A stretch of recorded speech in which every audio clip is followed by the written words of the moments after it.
ஆமா. இப்போ ஸ்கை வந்து நல்ல திறமையான பிளேயர் தான். அவரோட எபிலிட்டி மேல கொஸ்டின் மார்க் இல்ல. பட் அகைன் அவரோட பேட்டிங் மேல இன்னும் கொஞ்சம் கான்சன்ட்ரேட் பண்ணி, அவர் ஒரு கான்ஃபிடன்ஸ்க்குள்ள வரணும். ஏன்னா நெறைய ஹை ஸ்பெகுலேஷன்ஸ் எப்படின்னா, ஆல் 3 ஃபார்மேட் கேப்டன் கில்ல இது பண்ண போறாங்க அப்படிங்கிற மாரி தான். ஏன்னா T20 சைடுக்குமே கில்ல ஃபோர்ஸ்ஃபுல்லா கொண்டு வந்தது அண்ட் அவர் வைஸ் கேப்டன் ஆக்குனதே, அத வந்து முன்மொழியிற மாதிரி தான். ஸோ அதனால அவர் வந்து கொஞ்சம் ஆ கேர்ஃபுல்லா வந்து அட்லீஸ்ட் இந்த இது வரைக்குமாவது அவர் அந்த கேப்டன்சி தக்க வச்சுக்கணும். ஸோ கை அடிச்சே ஆகணும். ஏன்னா, அவர் கேப்டன்சி எடுத்ததுலேருந்து சுத்தமா ஒரு மேட்ச் கூட கிளிக்கே ஆகல. இன்னும் அந்த ஒரு 360 பிளேயர்ங்கிற ஒரு லெகசினாலே மட்டுமே அவர் வந்து கேப்டனாவும் சரி, அந்த ஒன் டவுன் மெயினான ஸ்லாட்ல ஆடிட்டு இருக்காரு.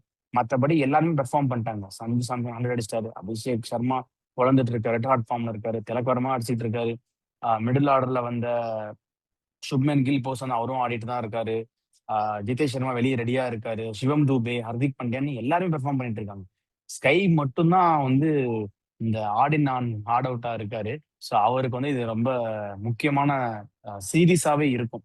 சீரிஸ் ஜெயிச்சாலும் சரி, ஆ அவர் வந்து அவருக்கு ரொம்ப கேப்டன்சிக்கே முக்கியமானதா இருக்கும். ஆமா. அடுத்த வருஷம் கேப்டன்சிக்கே வந்து இது வந்து ஒரு ஸ்டேக் தான். ஏன்னா இது வரைக்கும் நம்ம ஈஸியா ரைட் ஆஃப் பண்ண முடியாது ஸ்கையை. Sky is always sky. But at இப்போ ஆஸ்திரேலியா மாதிரி கிரவுண்ட்ஸ் இருக்கப்போ அந்த லாங் பவுண்டரிஸை வந்து ஈஸியாக கிளியர் பண்ணணும். அந்த டிஃபிகல்ட்டிஸ் தான் இருக்கு.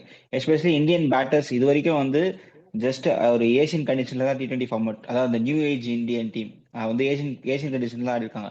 ஆஸ்திரேலியா மாதிரி ஒரு bouncy conditions and long boundaries வந்து கிளியர் பண்றது எப்படி கஷ்டம்னு தெரியல.